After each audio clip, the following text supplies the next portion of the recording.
Aos Romanos, capítulo 16. Devagar. Você ainda bem errado. Carta aos Romanos, capítulo 16, do versículo 1 ao 16. Mas um minutinho para o comercial. Esse comercial da Por aí. Excelente. Romanos 16. Esperar todos encontrarem. Tem Mateus já. Glória a Deus. Achei Romano. Aleluia. Agora o capítulo 16. Às vezes ele pode ser, né, tia? E o versículo? Versículo 1 até o 16. Pensei que é quando Deus manda parar.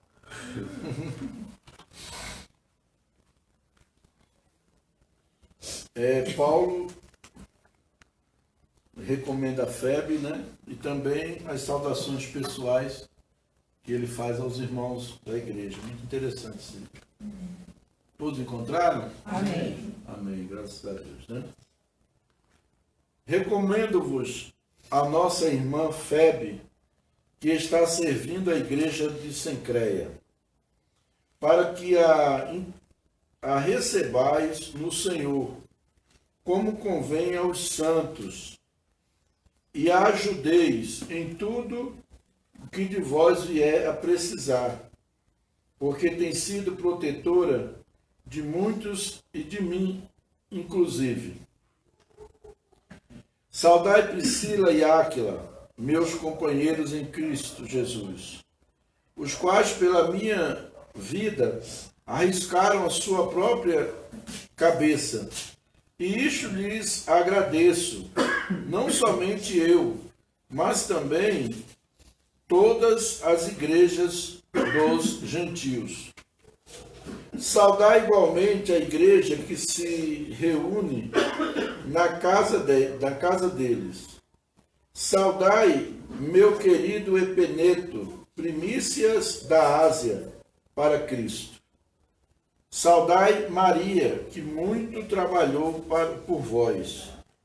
Saudai Andrônico e Júnias, meus parentes e companheiros de prisão, os quais são notáveis entre os apóstolos e estavam em Cristo antes de mim. Saudai Ampliato, meu dileto amigo no Senhor. Saudai Urbano, que é nosso cooperador em Cristo, e também meu amado Estaques. Saudai Apeles, aprovado em Cristo. Saudai os da casa de Aristóbulo. Saudai meu parente Herodião. Saudai os da casa de Narciso, que estão no Senhor. Saudai Trifena e Trifosa, as quais trabalhavam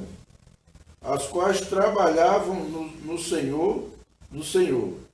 Saudai a estimada Pérside, que também muito trabalhou no Senhor. Saudai Rufo, eleito no Senhor, e igualmente a sua mãe, que também tem sido mãe para mim. Saudai Asíncrito, Flegonte, Hermes, Pitrobas, Hermas e os irmãos que se reúnem com eles. Saudai Filólogo, Júlia, Nereu e sua irmã, Olimpas e todos os santos que se reúnem com eles. Saudai-vos uns aos outros com o ósculo santo. Todas as igrejas de Cristo vos saudam. Amém? Pai, em nome de Jesus, eu quero pedir nesta noite que o Senhor venha trazendo clareza, trazendo revelação, trazendo inspiração do Espírito Santo para transmitir a Tua palavra à Tua igreja, Senhor. Em nome de Jesus. Em nome de Jesus. Amados, nós vemos aqui Paulo citando esses nomes e aparentemente parece que não significa nada, né? Esse tanto de nome aí. Mas por aí você vê o reconhecimento, né? A gratidão que ele tinha pelos que trabalham no Senhor, são tudo filhos na fé, tudo pessoas que estavam fazendo a obra de Deus. E Paulo citou esses nomes, né, dessas pessoas. Hoje eu quero falar, o título da minha mensagem hoje é Igreja Simples. Como ser uma igreja simples? Né? Muitas vezes nós ficamos nos apegando a tantas coisas e esquecemos do essencial, né? Esquecemos da essência. Uma certa feita, um cardeal perguntou a um certo papa e disse para ele: Vossa Santidade, nós não podemos dizer como os apóstolos, né, disseram no passado, Pedro e João, quando eles disseram ao mendigo na porta do templo: não temos prata e nem ouro. Aí o Papa olhou para ele e falou: mas nós também não podemos dizer para eles: em nome de Jesus, levanta e anda. Então ele ficou sem graça, né? Porque a resposta que ele esperava, né, era: é mesmo, é verdade, hoje nós temos. Não, mas o Papa chegou para ele e falou assim: mas nós não podemos dizer como Pedro e João disseram: em nome de Jesus, levanta e anda. Então ele estava referindo isso, que a igreja tinha muito glamour, tinha muita riqueza, tinha muito poder material, mas perdeu o quê? O poder espiritual. Perdeu o poder espiritual. E o principal é nós termos o poder espiritual, não é o poder material. É o poder espiritual. E nós vimos aqui essas pessoas que Paulo cita num período de simplicidade, num período em que não havia construção de templos, num período em que a igreja estava sendo perseguida. O próprio apóstolo estava preso, né? Havia sido preso por causa do Evangelho de Jesus. Então é muito importante nós olharmos para isso. Observando essa ilustração, vemos as suas implicações e façamos uma análise o que é e como funciona a verdadeira igreja de Jesus.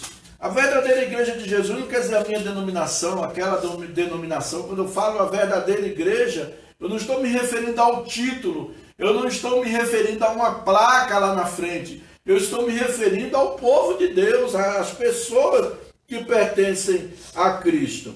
E nós vamos ver aqui, fazer uma análise, quais os princípios que definem, que mostram, que traz clareza de que nós somos ou precisamos ser para sermos uma verdadeira igreja do Senhor. O primeiro princípio que nós encontramos é que a verdadeira igreja, ela se importa com o discipulado. Mateus capítulo 28, versículo 18, Jesus disse: ide e fazei discípulos. Portanto, ide, fazei discípulos de todas as nações. Então, o primeiro ponto que uma igreja que está andando na direção de Deus, que está andando na via correta, que está seguindo a direção de Deus, a primeira coisa é se preocupar, é se importar em fazer discípulos. Atos capítulo 2, versículo 42, o apóstolo Paulo, o livro de Atos, Lucas está ali escrevendo aquele livro, ele diz assim: e perseveravam na doutrina. Doutrina quer dizer ensinamento.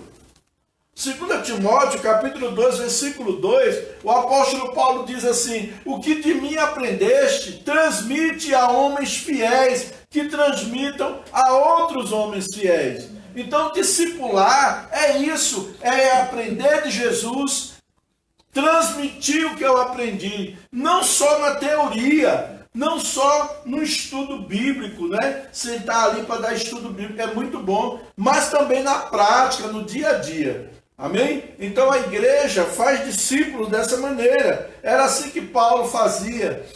Era assim que os primeiros discípulos de Jesus fizeram. Foi assim que Jesus fez. Discipular não é uma classe de ensino. Discipular é transmissão de vida. Transmitir vida, transmitir conhecimento teórico, mas também conhecimento prático.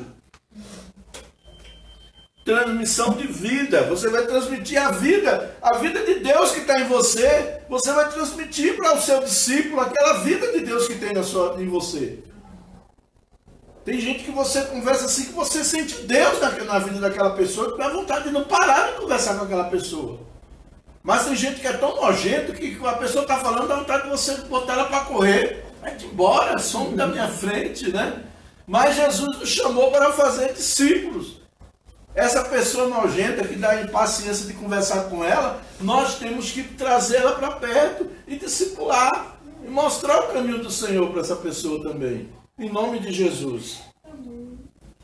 Em segundo lugar, nós vemos que a igreja que, o padrão de igreja simples, ela se envolve na oração. Atos 2,42 diz assim: e perseveravam na doutrina, na comunhão e nas orações. Nós precisamos orar como igreja, nós precisamos orar, por isso que todo mundo trabalha, um estuda, um faz faculdade. Então nós temos a correria do dia a dia, às vezes nos impede de nós nos reunirmos para orarmos juntos como igreja. Mas nós podemos, nos nossos grupos de discipulado, ali nós tirarmos um período de oração. Em nome de Jesus. Eu quero até inverter.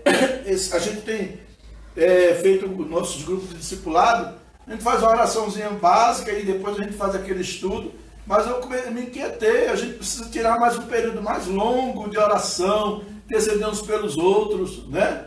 Fazer mais isso, que a gente está tendo conhecimento, mas não basta só o conhecimento. Se nós não orarmos, aquele conhecimento vai ser desperdiçado. Então nós precisamos, apesar que só esse conhecimento, eu já tenho visto algumas mudanças, algumas pessoas que têm me procurado e têm aberto o coração de coisas que Deus tem feito. Eu fico feliz com isso, né? Mas nós precisamos orar.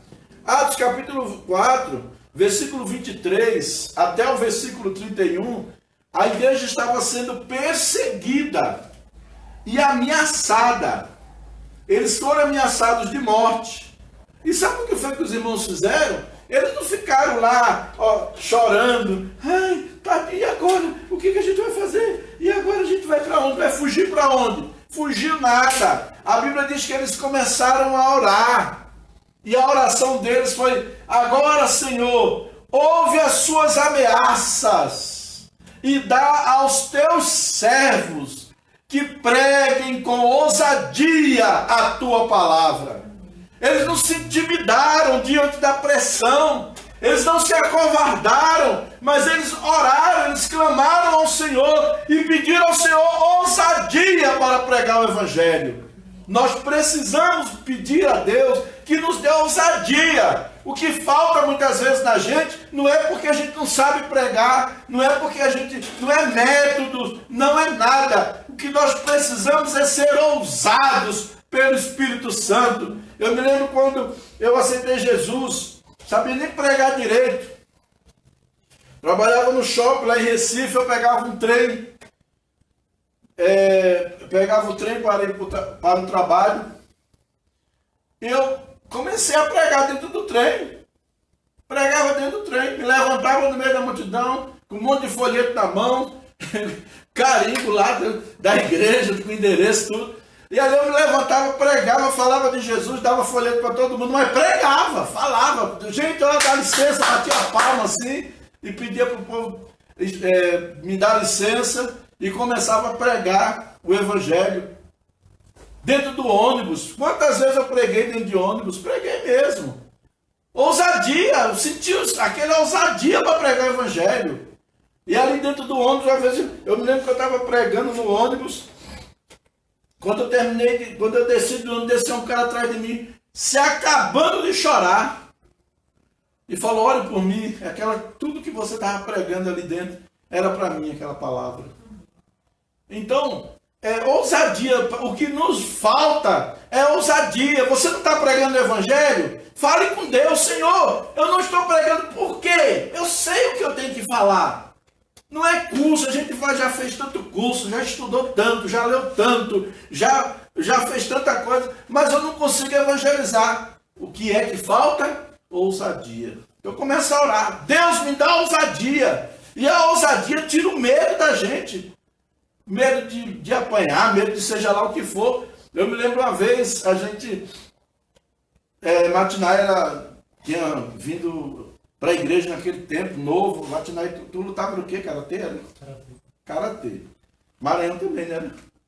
Aí Matinai, o Raimundo, a gente foi para... Não sei se a Cláudia estava nesse dia, eles eram solteiros. A gente foi para o Nilson Nelson de ônibus, aquela turma, né? De ônibus, aí a gente veio no ônibus e cantando, louvando ao Senhor no ônibus, uma alegria, todo mundo. Aí um cara veio para cima do Maranhão, mandou ele calar, e meteu a mão na cara dele. Eu digo, ai meu Deus, e agora, Jesus? Mas Matinai a luta arte marcial, Raimundo luta arte marcial, Senhor. Jesus segura esses homens aí, porque eles podem perder a estribeira e partir para cima desse camarada. Mas graças a Deus eles ficaram na dele.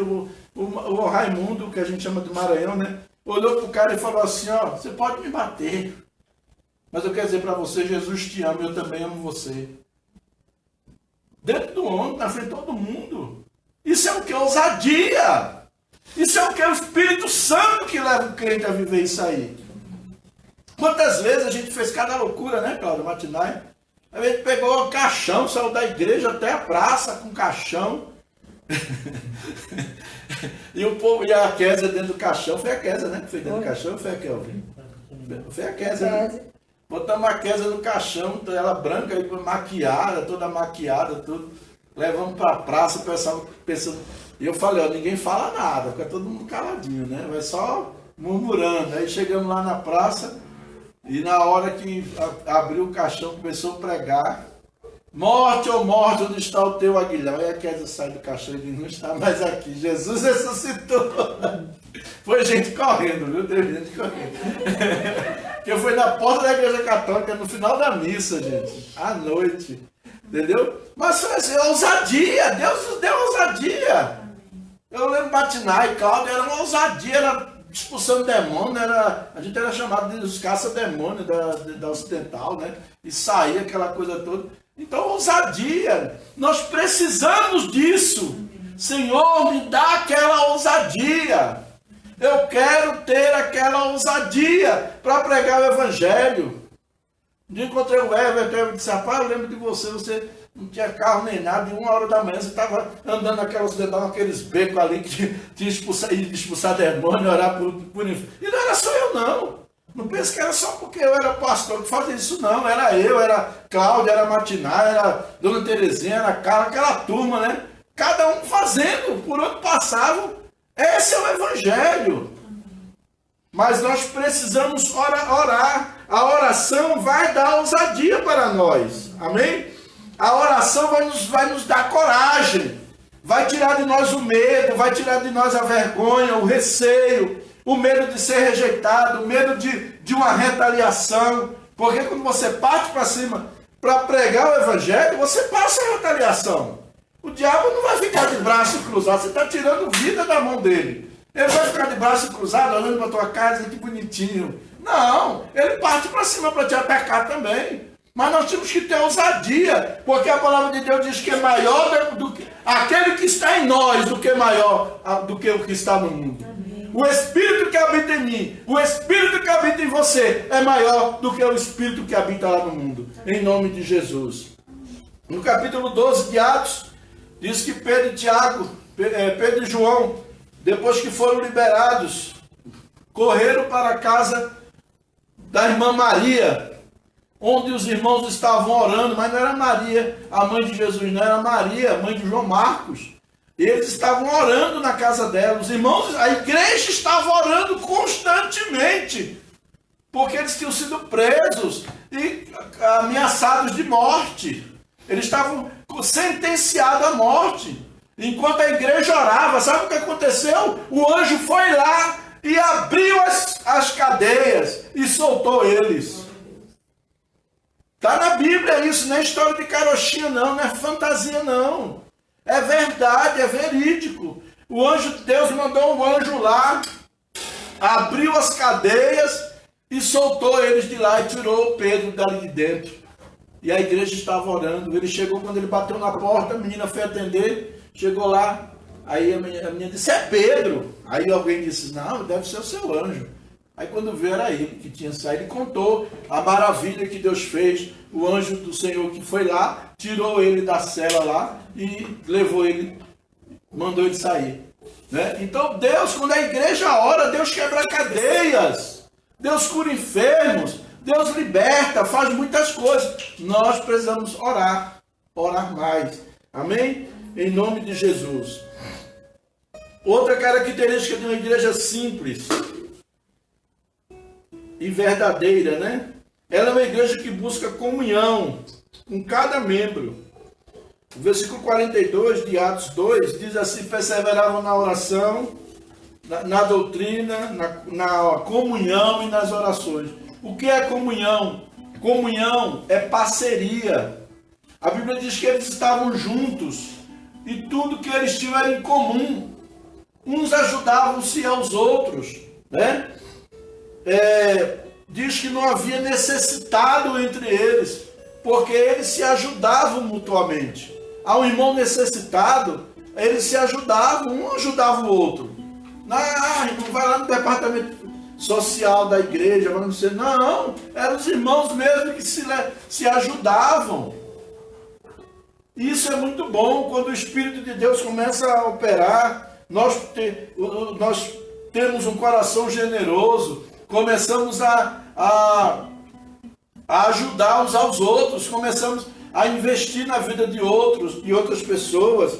Às vezes nós estamos preocupados com templo bonito, com salão bonito, com holofotes, e as pessoas dentro da igreja passando necessidade, gente passando fome dentro da igreja. Tem muitas igrejas por aí que está fazendo, parece que você vai lá, parece que você está num show, parece um show. E aí tudo bonitinho, tudo maravilhoso, mas as pessoas não estão sendo discipuladas, não estão tendo vida de oração, não estão sendo assistidas nas suas necessidades. E nós precisamos nos mobilizar, em nome de Jesus. Comunhão, estar juntos, comer juntos, participar da vida um do outro. Não é falar da vida do outro, não. Participar da vida do outro não é sentar para fazer fofoca do outro, mas é participar. Onde que eu posso ajudar o meu irmão? Qual a área? Qual é o dom? Qual é o que eu tenho que eu posso ser útil para ajudar? Amém? Em nome de Jesus. Outro aspecto. O quinto princípio. Ela se reúne para adorar o Senhor. Atos 2, versículo 47, diz que eles comiam com alegria e singeleza de coração. Louvavam a Deus. E todos os dias acrescentava o Senhor à igreja aqueles que iam sendo salvos. Meu irmão, a igreja primitiva, ela era uma igreja onde ela se reunia para adorar o Senhor. Quando nós estamos aqui louvando, nós estamos aqui adorando. Nós estamos aqui, você não está aqui cantando para mim, cantando para fulano, para Beltrano. Não, você está aqui para adorar o Senhor. Eu vim adorar, eu vim prestar cultos ao Senhor.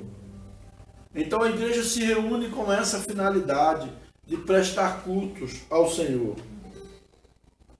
E por último, uma igreja simples, ela não depende de estratégias humanas para crescer.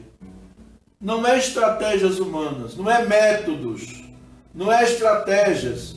A gente vê o que aconteceu com a igreja de uns anos para cá, de 2000, antes de 2000, acho que 99, 2000, começou uma ideia de metas, traça meta, 100 almas, 200, e aí começa a forçar as pessoas, e tem que trazer, e tem que ter, e você tem que levar aí começou os encontros, aí você tem que levar a gente para o encontro, tem que levar, e aí começa aquela briga, aquela disputa, e o esgotamento espiritual começa a chegar. Aí a gente começa a ver as pessoas perdendo as forças, não tem mais vida familiar, não convive mais com a família. Porque todo dia é igreja, todo dia é culto, todo dia tem alguma coisa que é para fazer, não para Deus, mas para o homem, para prestar homenagem, para satisfazer o ego de um determinado líder que quer ver o nome dele se engrandecer, quer criar, construir um monumento para que todo mundo veja que ele é o tal, ele é a último biscoito do pacote, ele se acha a bala que matou John Lennon, né? Então ele começa a se crescer, se envaidecer, vaidade.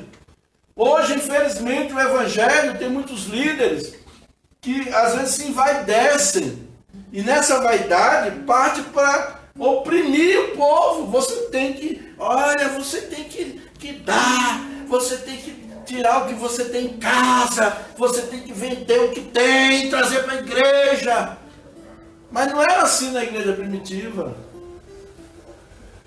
Na igreja primitiva, os irmãos faziam por voluntariedade. A Bíblia diz que eles entregavam por amor, por voluntariedade. A Bíblia diz que eles levavam e colocavam aos pés dos apóstolos. Amém? Eles colocavam. Lá em Atos capítulo 4, no versículo 32. Vamos ver aqui. Atos capítulo 4.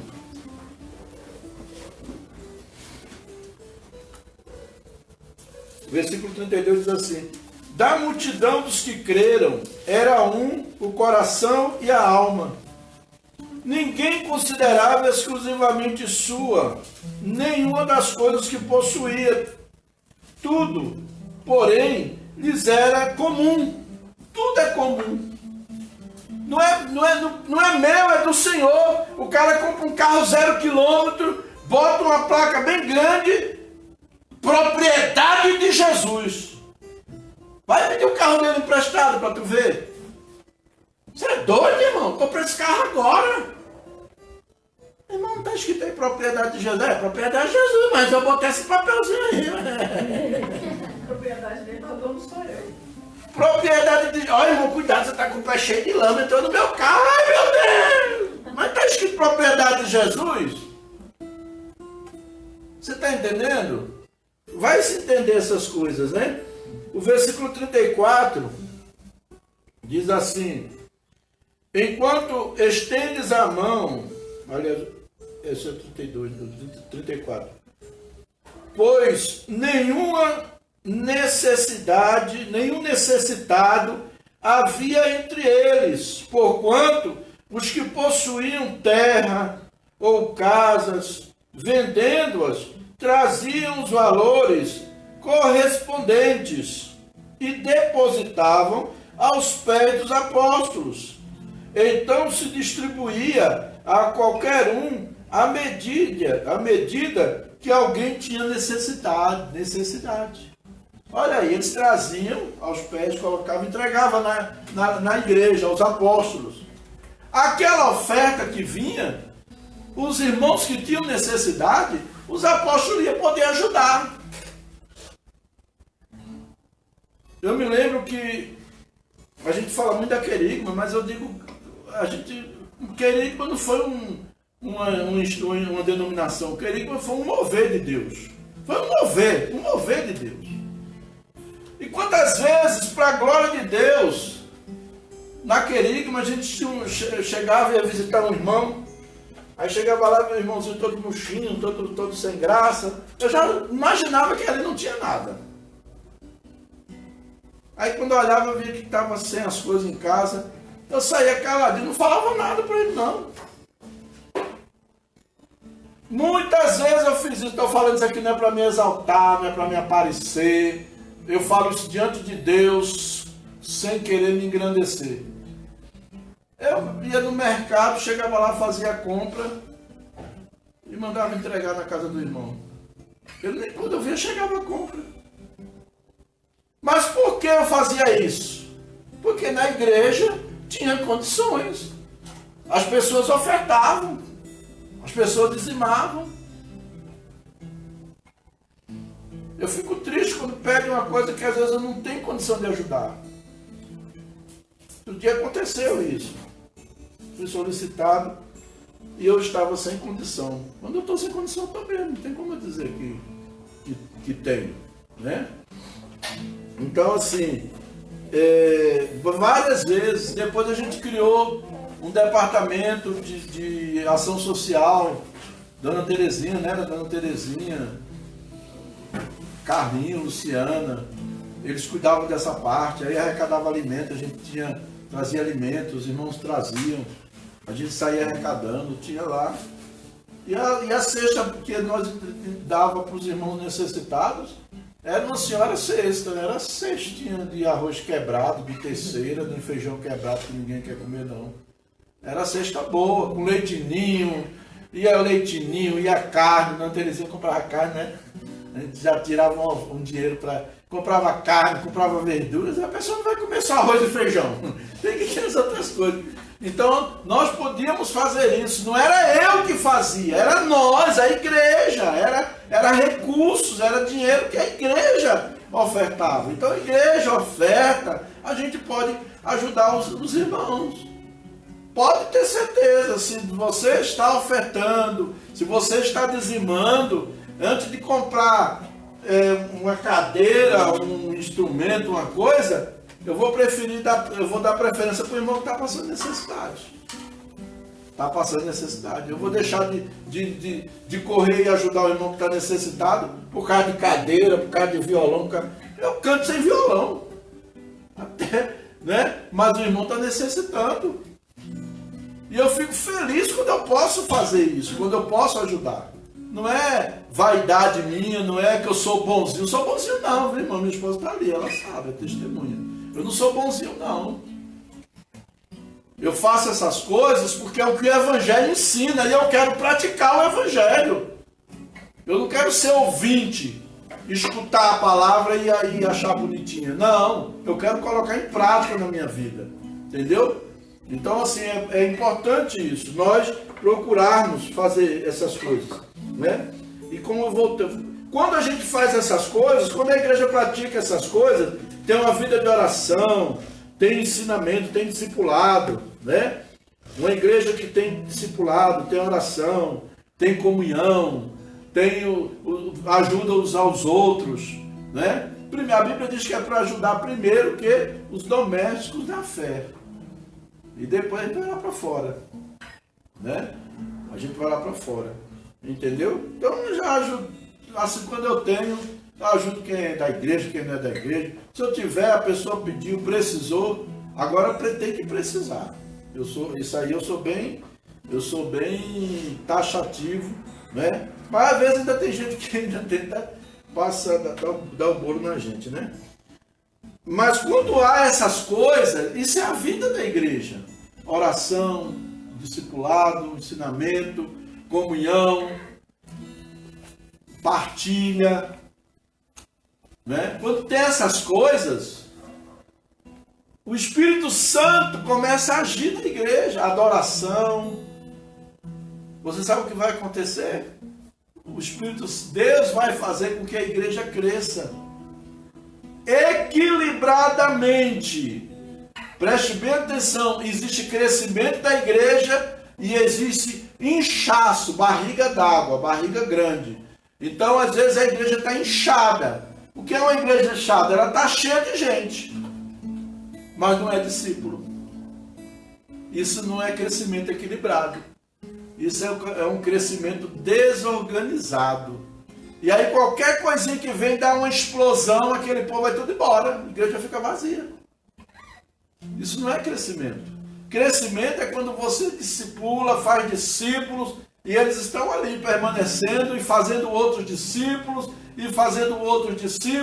aí vai crescendo. Hoje nós temos 10, amanhã, daqui a pouco nós estamos com 20 pessoas, com 30, mas sem metodologia humana.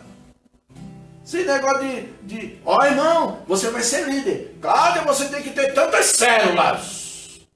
Atinai, você tem que ter tantas células.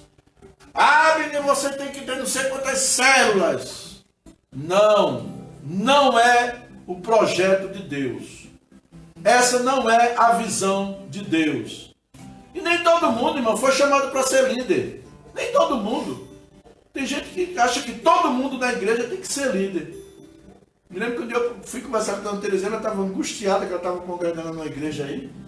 E ela falou, eu não sei o que é que eu faço, porque lá na igreja a gente tem que ser líder, e eu não sei. E a velha era bênção, era de oração, era uma excelente diaconisa, era uma excelente intercessora. Mas ela não era líder, ela não queria liderar nada, ela não queria título, não estava correndo atrás de título. E aí, mas naquele lugar que ela estava exigindo que ela tinha que ter uma célula com tantas pessoas e babá. Aconteceu demais. Aconteceu não, está acontecendo por aí. Está acontecendo em vários lugares. Esse não é o padrão da igreja de Jesus. Hoje as igrejas estão mudando, pintando de preto e botando o nome church. A gente... O cara tá lá no bode onde eu nasci, lá no bode, na favela onde eu nasci. Aí bota church. Meu irmão, o cara sabe nem falar português direito. Sabe nem falar português direito. Aí vai church, igreja, não é nem igreja não, é church. Agora traduz, pastor. Hã? Church quer dizer igreja em inglês. Pra que isso, gente? Palhaçada. Bota igreja mesmo. Nós estamos no Brasil, né? Nós estamos no Brasil, aí o cara bota church, pinta a igreja toda de preto, parece um teatro. É para atrair jovem. Meu irmão, atrair jovem, o jovem continua dentro da igreja fumando maconha, prostituindo, fazendo tudo que não presta, tudo errado. Não adianta, não é esse o evangelho. O evangelho transforma. Transforma o discipulado, vai ajudar a pessoa a crescer, a amadurecer e a ser transformada. Não é essas presepadas, não. Não é essas presepadas. Entendeu? Em nome de Jesus. E eu não tenho medo de denunciar isso, não, porque isso é pecado. E Deus vai chamar isso aí, Deus vai chamar isso aí, né? Mas Deus tem várias maneiras de atrair. Deus tem, claro que Deus tem. Você pode fazer determinado tipo de coisa para atrair, fazer um evento, vamos supor, para atrair jovem, faz aquele evento, tá? Pronto, acabou, é o evento. Agora vamos mostrar a realidade do que é a igreja. Porque senão o jovem vai pensar que a igreja é só aquilo. É só aquilo a vida inteira, é só aquilo. Luz acesa, né? Fumaça, tudo apagado, tá? Não fui falar com uma pessoa, vem cá, por que você apaga a luz na igreja, né? Apaga a luz na hora da oração? Não, é porque tem gente que tem vergonha de orar. E o meu irmão, macumbeiro, não tem vergonha de fazer despacho meio-dia lá na Praça da Sé, lá na frente dos bancos, lá em São Paulo. O macumbeiro está lá fazendo despacho, tá nem aí, ó. Fazendo o despachinho dele lá. Agora o crente tem vergonha de orar dentro da igreja, gente. Eu não entendo isso. Eu não entendo, não dá para entender isso aí. Dentro da igreja você está com medo de orar, imagina lá fora, né? Que evangelho é isso? Nós precisamos voltar para a simplicidade do evangelho. Amém? Voltar para a simplicidade e deixar Deus agir na nossa vida. Amém? E que Deus abençoe.